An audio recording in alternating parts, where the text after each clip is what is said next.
Pessoal, a gente parou aqui vamos dizer, numa barraquinha aqui que vende só coisas daqui da região. Vou mostrar aqui pra vocês, tá? É no caminho de Alter do Chão. Essa aqui é a estrada que nós viemos, ó. Aí tem um barzinho ali, são moradias que tem aqui, ó. Aí a gente parou aqui, ó.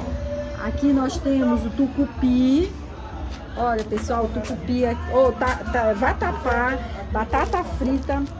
Nós temos aqui pastel, é um croquete que chama, pessoal, que é feito de macaxeira, o famoso aipim, sabe? Aqui nós temos pupunha, que é da nossa região. Aqui é um beiju de farinha, da tapioca. A moça vai explicar aqui pra mim, explica.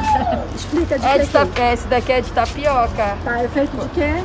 É da tapioca, é feito da tapioca, da massa da mandioca. Uhum. E a goma, aqui, gente, a nossa goma não é aquela artificial que vende no supermercado, é fabricado aqui mesmo, é isso? É fabricado aqui mesmo.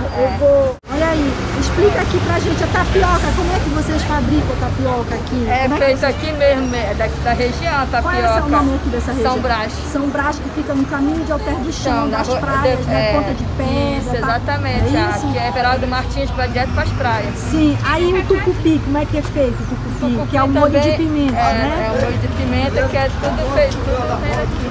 Tudo feito aqui, né? A farinha, né? Tá lá na mesa, coisa. Tá. Isso é meu. Quanto é esse tucupi? Pessoal, agora a gente vai fazer um lanchezinho aqui. É bacana porque é tudo natural. Esse aqui é o suco de taperebá, feito aqui na nossa região, aqui na região mesmo. E esse aqui é o croquete de piracuí, que eu vou comer com pimenta aqui, ó, com esse vidrinho aqui. Aí meu irmão, minha cunhada, ó, tem todos aqui, vieram aqui com gente, pra gente dar uma lanchadinha antes de ir pra casa.